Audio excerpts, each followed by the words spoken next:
자, 우리 3장에 니고데모가 나오고 4장에는 수가성의 사마리아 여인이 나옵니다. 이 3장의 니고데모와 4장의 사마리아 여인은 비교해 보면 다른 점이 많이 있습니다. 제가 이렇게 정리해 보니까 다른 점이 10가지가 돼요. 10가지. 첫 번째는 니고데모는 남자고 사마리아 여인은 여자입니다. 두 번째, 한 사람은 유대인이고 또 사마리아 여인은 사마리아 사람이죠. 또 한 사람은 신분이 높은 사람이고 다른 사람은 신분이 어이 없는 그런 낮은 사람으로 보여집니다. 네 번째, 한 사람은 모든 것을 완벽히 갖춘 사람이고 한 사람은 갖춘 게 전혀 없습니다. 또 한 사람은 주님을 찾아왔고 한 사람은 주님이 만나러 오셨습니다. 한 사람은 밤중에 방문을 했고 다른 사람은 대낮에 야곱의 문을 찾아왔습니다. 밤과 낮입니다. 한 사람은 도덕적인 높은 수준을 가지고 있었고 다른 사람은 부도덕한 삶이었습니다. 한 사람은 기대를 가지고 찾아왔고 다른 사람은 전혀 기대하지 않고 왔습니다. 한 사람은 영적인 체험이 없이 끝났고 또 한 사람은 놀라운 영적인 체험을 했습니다. 한 사람은 이름이 언급되어 있고 한 사람은 이름이 없습니다. 언급되지 않습니다. 10가지입니다. 자, 요한은 전혀 다른 종류의 사람을 3장과 4장에 배열하고 있습니다.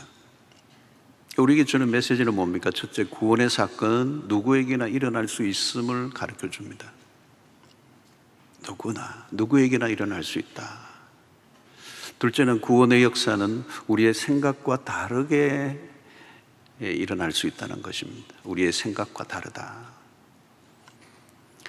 자, 오늘 주님이 수가성 야곱의 우물가에 방문하신 일은 의외였습니다. 일반적으로 유대인들에게 사마리아 지역은 우회로였습니다. 역사적으로 유대인들은 이 사마리아 땅을, 그 백성들을 경멸했습니다. 그런데 주님이 그것을 구태여 관통하신 이유는 어떤 의도를 갖고 있었기 때문입니다. 그리고 주님이 들어가시자마자 사건이 벌어집니다. 시간은 정오의 시간, 팔레스타인의 대낮은 뜨겁습니다. 당연히 인적이 드문 시간에 우리 주님이 그곳에 찾으셨고 마침 그곳에 물을 길러 온 한 여인이 있었습니다. 주님과의 어색한 조우였습니다. 처음 여인은 약간 멈칫했습니다. 그때 주님이 먼저 그녀에게 말할 것입니다. 나에게 물을 좀 달라.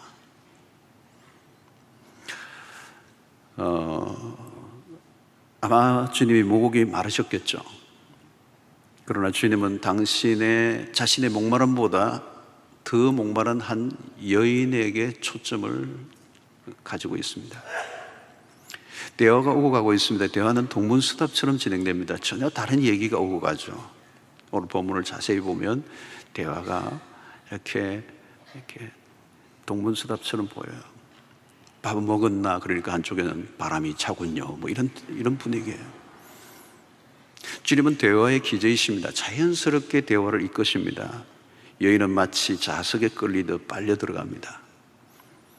대화는 깊어져 갔고 대화 속에는 여인 속의 마음이 조금씩 드러나기 시작합니다. 주님은 영혼을 들여다보는 능력을 갖고 계십니다. 아직 깊은 것을 꺼내놓지는 않았지만 여인의 가슴 안에는 무엇이 담겨 있는가를 주님은 아셨습니다. 사마리아 여인은 이미 주님의 대화 안으로 들어와 있습니다. 그녀의 아픔이 스며 나오고 있습니다. 대화는 깊어져 갔고 여인은 마침내 마음의 문이 열리고 무장해제를 합니다. 마침내 주님에게 도움을 요청합니다. 15절을 보니까 여자가 이르되 주여 그런 물을 내게 주사 목마르지도 않고 또 여기 물길로 오지도 않게 하옵소서. 여러분, 이 내용을 자세히 들여다보면 여인은 지금 뭔가 호소하고 있는 것이죠. 어쩌면 여인의 자존심이 무너지고 있는 것입니다. 제발 살려주십시오, 이 말입니다. 다급해졌어요. 더 이상 부끄러워하지 않습니다. 그동안 감정을 억누르면서 그런 투명인간처럼 살아왔습니다. 누구에게도 자신의 아픔을 꺼내놓지 않았습니다. 여러분, 일반적으로 아픔이 있는 사람은 자신의 마음을 끊어놓지 않으려고 합니다. 아무렇지도 않은 것처럼 행동하죠. 그런데 그럴수록 내면은 점점 더 무너져 내립니다. 주님은 이 순간을 놓치지 않았습니다. 자신심을 내려놓고 힘겹게 도움을 요청하는 여인에게 주님은 당장 답을 주지 않았어요. 주님의 지혜가 번뜩입니다. 문제를 빨리 해결하는 것이 전부가 아닙니다. 잘못 성급하게 답을 주려고 했다가는 오히려 더 원점으로 다시 돌아갈 수가 있습니다. 과정이 필요합니다. 여러분, 우리의 인생에 쌓인 문제들은 하나하나가 사연이 있고 역사가 있습니다. 표면적인만 다루고 넘어가면 안 돼요. 깊은 부분까지 다루어야 합니다. 육체적인 질병도 병원에서 정밀 검사를 하지 않으면 드러나지 않는 것들이 참 많이 있습니다. 숨기고 숨기다가 나중에는 크게 큰 사고가 나죠. 주님은 빠른 답을 주기보다 문제의 핵심을 다루기 시작합니다. 가서 내 남편을 불러오라. 칼을 들었습니다. 아픈 얘기를 건드리셨습니다. 그것은 그녀가 피하고 싶어하는 과거였습니다. 트라우마도 같은 것입니다. 뼈아픈 기억, 누군가 건드리면 폭발할 수 있는 그 부분, 대개는 과거의 아픈 상처는 숨겨두고 삽니다. 심리적으로 억압하죠. 그것을 우리가 묻어둔 아픔이라고 말합니다. 아직 처리되지 않은 감정의 응어리, 그녀에게는 그것이 수치스러운 과거였습니다. 자신의 인생을 실패로 몰아가 버린 과거를 더 이상 기억하고 싶지 않았습니다. 지금 뜨거운 정오의 시간, 야곱의 우물을 찾은 것도 누구도 만나고 싶지 않았기 때문입니다. 누군가 자신의 숨겨둔 아픔을 건드릴지 모른다는 두려움이 있었기 때문에 이 정오의 뜨거운 시간에 야곱의 우물을 찾았습니다. 그런데 주님이 갑자기 그 아픈 곳을 건드리고 있습니다. 내 남편을 불러오라. 주님은 이미 모든 것을 아시는 듯 했습니다. 여인의 속을 꿰뚫고 계시는 듯 했습니다. 주님은 여인이 피할 수 없는 상태로 서서히 몰아갔습니다. 이제 때가 되었습니다. 마치 의사가 메스를 들이대고 환부를 자르려고 하는 것과 같습니다. 문제를 해결하려고 하면 문제의 핵심을 건드려야 됩니다. 암을 치료하려고 하면 암 덩어리를 건드리지 않고는 해결할 길이 없습니다. 드디어 주님은 핵심을 건드리시죠. 그것은 여인의 고통의 실체였습니다. 주님은 모든 것을 아십니다. 그 앞에 숨길 수 있는 것은 아무것도 없습니다. 가서 내 남편을 불러오라. 주님은 여인의 5번의 결혼 실패를 이미 알고 계십니다. 그녀의 공허한 영혼의 상태를 아십니다. 여러분, 우리는 사람들을 볼 때 겉으로 드러난 현상만을 볼 때가 있습니다. 눈에 보이는 것만 보고 평가할 때가 있습니다. 누군가 소리를 막 지르면 뭘 잘못 먹었나, 왜 소리를 질러? 그러나 그것은 현상만 본 것입니다. 내면을 볼 수 있는 눈을 가진 사람은 다릅니다. 소리를 지를 수밖에 없는 이유, 드러난 사실에 대한 평가는 아무나 할 수 있습니다. 외적으로 드러난 행동만으로는 알 수가 없어요. 왜 저렇게 행동하는지 그 원인을 알려고 하는 게 중요해요. 사람들에게는 누구나 숨겨진 아픔이 있습니다. 아무에게도 털어놓을 수 있는 아픔. 남편을 5이나 바꾸었던 이야기는 따지고 보면 우리 모두의 이야기가 될 수가 있습니다. 겉으로는 웃고 별일 없는 것 같아 보이지만 안으로 들여다보면 울고 또 울고 있는 또 다른 나가 있다는 것입니다. 여러분, 남편을 5이나 바꾸었다는 말은 무엇을 의미합니까? 자신이 원하는 인생을 살 수 없었다는 얘기입니다. 사랑다운 사랑을 해본 적이 없습니다. 남편 5을 바꾼 이력은 곧 한 사람에게도 사랑을 받아본 적이 없다는 뜻입니다. 사랑 대신에 깊은 상처를 경험했습니다. 결혼에 대한 아름다운 환상이 악몽이 되기에는 시간이 그리 오래 걸리지 않았습니다. 여러분, 악몽을 꾸어본 적이 있습니까? 운전대는 분명히 내가 잡았는데 차는 자기 마음대로 굴러가는 거. 브레이크를 밟았는데 차가 그냥 미끄러져 어딘가를 들이박는 꿈. 남편 5을 바꾸었다는 것은 그녀가 얼마나 굴곡진 인생을 살았는가를 보여줍니다. 사실 그래요. 한 번이 어렵지, 한 번 삐걱하면 2번, 3번 그냥 나갑니다. 담배를 피우면 알코올에 손을 대기 쉽다고 그래요. 알코올에 빠지면 도박이나 마약에 다른 사람들 훨씬 더 손대기 쉽다는 것입니다. 한 번 꼬이기 시작하면 인생이 계속 꼬이는 것입니다. 에덴 동산에서 벗어난 이후부터 인간의 삶은 브레이크 없는 자동차와 같습니다. 남편을 5번이나 바꿨다는 말은 10번, 20번을 바꿔도 만족할 수 없다는 뜻입니다. 이것은 전도서에서 솔로몬이 이미 답을 내렸습니다. 그런 여자를 후궁과 합쳐 1000명을 거느렸습니다. 솔로몬은 훗날 그 일은 차마 못할 일이었다고 고백합니다. 모든 것이 헛되고 헛되다, 모든 것은 바람을 잡는 것과 같았다고 그는 수레하죠. 자, 여인이 뜨거운 팔레스타인의 한낮에 물을 길러 왔다는 것을 무엇을 의미합니까? 자신의 고통을 감추고 살아왔다는 뜻입니다. 그게 상처라는 겁니다. 우물가에 사람만 모여 있어도 겁이 덜컥 납니다. 모두 자기 얘기를 하기 위해 모였다고 생각하는 것입니다. 자연이 예민하게 반응하다 보면 사람과 거리가 멀어집니다. 사람들과 깊은 관계를 맺지 못합니다. 주변에 친밀한 관계가 전혀 없습니다. 고립된 삶입니다. 사람에 대한 피해의식이 있는 것이죠. 결국 거리두기를 선택합니다. 사람을 사귀어도 적당한 거리를 두려고 하는 것이죠. 누구도 가까이 오지 못하게 하고 자신도 가까이 가려고 하지 않습니다. 그러나 사람이란 관계성 속에 성장하고 변화하고 치유를 경험합니다. 좋든 싫든 인간관계 안으로 들어가야 합니다. 관계 안에서 우리는 건강한 삶을 살 수가 있습니다. 관계를 벗어난 풍요한 삶은 불가능합니다. 그러므로 공동체는 선택이 아니라 필수여야 합니다. 인간은 혼자서는 살 수 없어요. 혼자서는 살 수 없어요. 하나님이 그렇게 만들어 놓지를 않으셨어요. 공동체가 없으면 우리는 온전해질 수 없는 것입니다. 여인은 지금 공동체가 없습니다. 고립되어 있습니다. 외로운 섬이 되어 있습니다. 그녀는 계속 어디론가 계속 도망을 치며 살았습니다. 그는 도피적이었어요. 자신의 수치가 드러날 것 같은 두려움이 그렇게 만들었습니다. 그런데 그 두려움과 수치는 그의 인생을 계속 망가뜨려 놓고 있었던 것입니다. 자, 이제 주님은 그녀의 과거를 소환하고 있는 것이죠. 내 남편을 데려오라. 여러분, 언제나 그렇습니다. 고통은 가해자가 아니라 피해자의 몫입니다. 남편을 불러오라. 그의 고통을 다시 건드리고 있는 것입니다. 그리고 그의 부끄러운 과거를 건드립니다.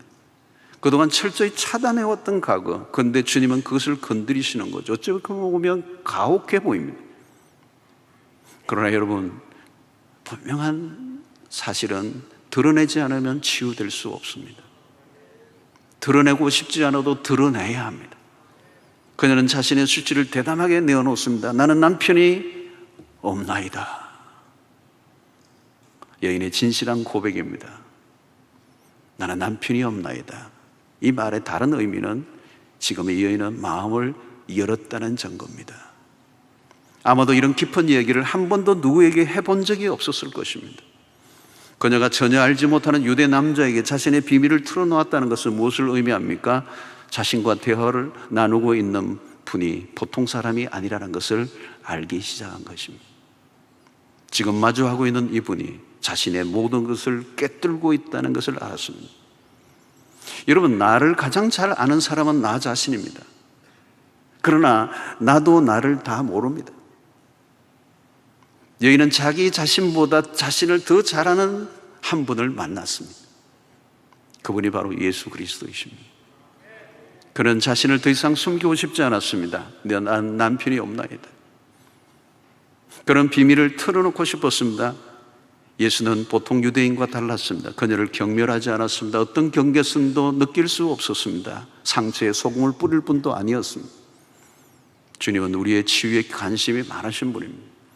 주님은 우리의 마음의 아픔을 제대로 다루실 수 있는 분이십니다. 그 앞에 더 이상 숨길 이유가 없었던 것이죠. 여러분, 이것이 바로 우리의 공동체 안에서도 일어나야 할 일입니다. 사랑방이 깊어지면 더 이상 숨길 곳이 없는 곳이 돼야 돼요. 우리의 모든 아픔과 모든 상처와 모든 애환을 다 털어놓을 수 있는 곳, 하나도 숨길 곳이 없는 곳이 우리 사랑방이 되어야 돼요. 그곳에 치유가 일어나고 구원의 역사가 벌어질 줄로 믿습니다. 자, 주님을 통해서 배우게 되는 것은 무엇입니까? 상처 입은 영혼에 다가가는 주님의 모습입니다. 오늘 이 요한복음 4장의 사마리아 여인에 관련된 다양한 각도에서의 메시지를 우리가 살필 수 있지만 특별히 오늘 이 본문 속에서 한 가난한 갈급한 여인에 대한 그 주님의 태도를 우리가 배워야 합니다. 주님은 영혼을 잃는 눈을 가지고 있습니다. 겉으로 표현하지 않는 것까지 들을 줄 아는 것. 두껍게 화장을 하고 화려한 모습을 하고 있지만 안으로 울고 있는 영혼들이 얼마나 많습니까? 외모만 보면 안 돼요. 표정을 읽어야 돼요. 감정을 읽어야 돼요. 우리는 피상적 관계에 질려서 살아가고 있습니다. 다른 사람들이 영혼의 아픔에 대한 관심보다 가십의 주제로 삼기를 좋아합니다. 대화를 하긴 하지만 피상적인 대화들, 돌아서면 허전하고 공허한 대화들. 사람들은 얼굴을 보면 무엇인가를 말하고 있어요. 한마디 툭 내뱉는 말에서 영혼의 상처가 묻어납니다. 몸짓 하나에 과거의 아픔을 담고 있습니다. 대개는 자신의 영혼의 아픔에 짓눌려 살아갑니다. 갈증을 가진 상태로 살아가요. 위로를 받고 싶지만 위로를 받을 곳이 없습니다. 마음 놓고 자신의 아픔을 이야기할 대상이 없어요. 그런 의미에서 이 사마리아 여인에 대한 주님은 그 상처 입은 그 영혼에 대한 진정한 치유의 모습을 보여주고 있습니다. 주님은 한 영혼에 주목하십니다. 여러분, 주님의 사역은 만만치가 않았습니다. 반대자들에 둘러싸여 있었습니다. 흠을 잡기 위해서 눈을 부라린 이 사두개인들과 바리새인들과 종교 지도자들이 진을 치고 있었습니다. 주님의 몸은 행로에 지쳐 있었고 유대인으로서 사마리아에 들은다는 것은 만만치 않은 일입니다. 종교적, 인종적, 사회적 관습의 벽을 뛰어넘어야 했습니다. 무엇보다도 상처가 깊은 한 여인에게 관심을 갖는다는 것은 쉬운 일이 아닙니다. 여기에서 우리는 주님의 마음을 읽습니다. 그리고 사역의 핵심적 원리를 배우죠. 한 영혼의 가치에 집중하시는 모습. 주님은 거대한 종교 사업을 하러 오신 분이 아닙니다. 예수님의 일이 바로 그런 것이죠.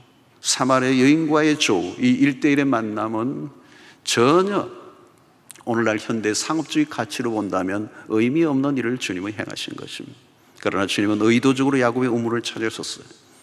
사마리아 지역이라는 경계선을 넘으셨습니다. 비난을 받을 수 있는 일이었습니다. 어떻게 보면 유대인 남자와 사마리아 여인과의 스캔들이 될 수도 있는 사건이었습니다. 그러나 주님은 용기 있는 모습을 보이시죠. 한 영혼의 가치에 집중하시는 모습.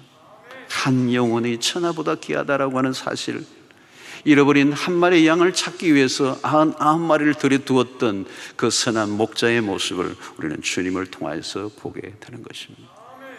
여러분, 영혼을 읽을 수 있는 마음은 사랑하는 마음이었습니다. 갓난 어린 아기는 말할 줄 몰라. 그러나 아기의 엄마는 아이의 울음을 읽어냅니다.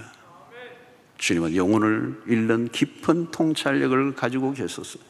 피상적인 대화가 아니라 영혼이 있는 대화를 하셨습니다. 그리고 주님의 대화는 영혼의 깊은 부분까지 다루었습니다. 마침내 주님은 물 좀 달라, 그 우물물에서 시작하여 영원한 생수로 발전시켜 갑니다. 자신의 목마름에서 상대의 목마름으로 이끌어 가셨습니다. 남편의 이야기에서 예수 그리스도 자신에게로 초점을 옮기셨습니다. 남편 다섯이 아니라 한 분 예수 그리스도로 충분한 만족되심을 깨닫게 해주셨습니다. 완벽한 결론으로 이끌어 주신 것이죠. 주님은 우리의 구원자이시고 동시에 치유자가 되십니다. 누구나 한 번쯤은 주님과 1대1로 만나는 내밀한 시간이 있어야 됩니다. 주님은 내 영혼의 깊은 곳을 만져주실 수 있는 유일한 구원자이십니다. 주님을 만나야 구원의 사건, 치유의 경험이 일어납니다. 주님을 만나면 영혼의 회복이 일어납니다. 그 주님과 1대1의 만남이 필요한 것입니다. 그때 새로운 삶이 시작이 되고 그때 우리의 눈이 열려집니다. 영혼의 눈을 뜬 사람은 다른 사람에게로 새로운 시선이 생기기 시작하죠. 다른 사람의 영혼을 바라보는 눈. 여러분, 교회는 운물가와 같아요. 사람들이 모이는 곳입니다. 세상을 보십시오. 세상은 고통하고 있습니다. 거대한 병원과 같습니다. 종합병원이요, 세상은. 몸과 마음이 지쳐있는 영혼들, 목마른 영혼들이 한두 명이 아닙니다. 사마리아 여인과 같은 사람이 오늘 한두 명이 아닙니다. 남편을 5번이나 바꾼 여인의 삶은 철저히 무시되고 잊혀진 존재, 남편에게만 버려진 존재가 아니잖아요. 이 정오의 시간 팔레스타인의 야곱의 우물에 찾아온 이 여인은 사회로부터도 버림을 받은 것이죠. 그 누구도 그를 받아주지 않는 거죠. 그 누구도 그의 고통에 다가가지 않았습니다. 그는 서서히 죽어가고 있는 것입니다. 목마름은 깊어졌고 해결할 길은 없었어요. 누구도 그를 주목하지 않았습니다. 여러분, 사마리아 여인만이 그럴까요? 모든 것을 가졌고 성공적인 자리에 앉아 있었던 사람도 마찬가지, 바로 앞장에 니고데모도 그렇습니다. 모두에게 주목을 받고 있었지만 여전히 목마른 인생. 세상에 주는 물은 목이 마르다는 거예요. 아무리 모든 것을 다 가지고 있어도 갈증은 채워지지 않습니다. 오늘 야곱의 우물가에서 일어난 일들이 교회 안에서도 일어나야 합니다. 우리는 그리스도를 만났고 우리의 영혼의 갈급함이 채워졌습니다. 이제 우리가 다른 사람의 영혼의 고통에 관심을 가져야 합니다. 다른 사람의 영혼에 다가가는 민감성을 가져야 돼요. 피상적인 대화는 의미 없는 그런 이야기들로 시간을 보낸 것이 아니라 영혼이 있는 대화를 통하여 그 영혼 깊숙한 곳에 있는 갈증을 읽어내고 우리는 그리스도에게로 인도할 수 있어야 될 것입니다. 오늘 목마른 영혼들이 우물 주변을 배회하고 있습니다. 주님은 고통하는 한 여인을 놓치지 않았습니다. 영혼의 깊은 곳을 만져주셨습니다. 우리의 영혼을 깊이 만져주실 수 있는 분은 오직 예수밖에 없습니다. 세상에서는 갈증을 채워줄 것 같아 보이지만 속이는 것들이에요. 상처를 도리어 이용하는 사람들이 있습니다. 들어줄 것 같지만 일시적이고 표피적인 그런 것들이 얼마나 많습니까? 돌아서는 순간 다시 갈증이 일어납니다. 그런데 인간의 내면의 갈증은 반드시 해결해야만 합니다. 그 해결의 길은 예수 그리스도이십니다. 13절, 14절에 보니까 예수께서 대답하여 이르시되 이 물을 마시는 자마다, 어쩌면 오늘 우리 세상의 사람들이 추구하는 모든 것들이 여기에 포함되는 이 물을 마시는 자마다 다시 목마르거니와 내가 주는 물을 마시는 자는 영원히 목마르지 아니하리니 내가 주는 물은 그 속에서 영생하도록 솟아나는 샘물이 되리라. 오늘도 주님은 우리에게 내게로 오라고 초대하십니다. 주님 앞에 나오라. 여러분들의 영혼의 깊은 곳을 틀어놓기만 한다면 주님은 우리에게 그 영원한 생수를 허락해 주실 것입니다. 오늘 우리 이곳은 야곱의 거대한 우물과 같습니다. 주님은 한 영혼에게 주목하시고 영원히 목마르지 않는 생수 되신 그리스도를 우리에게 허락해 주시기를 원하십니다. 주님으로부터 갈증을 해결하신 분이라면 절박한 그 처지에 있었던 그 이전의 경험을 잊지 말고 처음 교회에 찾아왔을 때 그리스도를 만난 내 영혼의 그 갈증이 해결되었을 때 그 기쁨을 아는 분이라면 이제 여전히 목말라 주님 앞에 나온 성도들에게 다가가서 그들을 그리스도에게로 온전히 소개하고 그리스도를 만날 수 있도록 도와주는 이야말로 우리가 해야 될 가장 중요한 일인 줄로 믿습니다. 여러분, 코로나 팬데믹으로 인해 우리 주변에 고통하는 영혼들이 훨씬 더 많아졌습니다. 목마른 영혼들이 한둘이 아니에요. 누군가 다가가 도와주어야 합니다.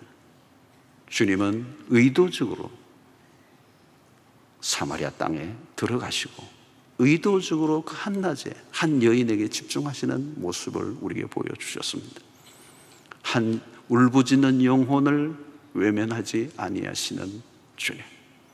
인종적, 종교적 많은 경계의 선에도 불구하고 뛰어넘어 그곳에 가셔서 한 영혼에 의해 시간을 보내시고 그 영혼을 치유하시고 구원으로 이끄시고 영원한 생수를 허락하셨던 그 주님의 한 영혼에 대한 열정, 오늘 먼저 구원받고 이제 영원한 생수를 맛본 우리가 우리 주변에 방황하고 고통하고 갈증에 시달리고 있는 영혼들을 향하여 우리가 좀 더 관심을 가지고 다가가 주님 앞에 구원을 얻고 회복되는 역사가 이 땅에 일어난 일에 쓰임받는 여러분들 되시기를 주의 이름으로 축원합니다.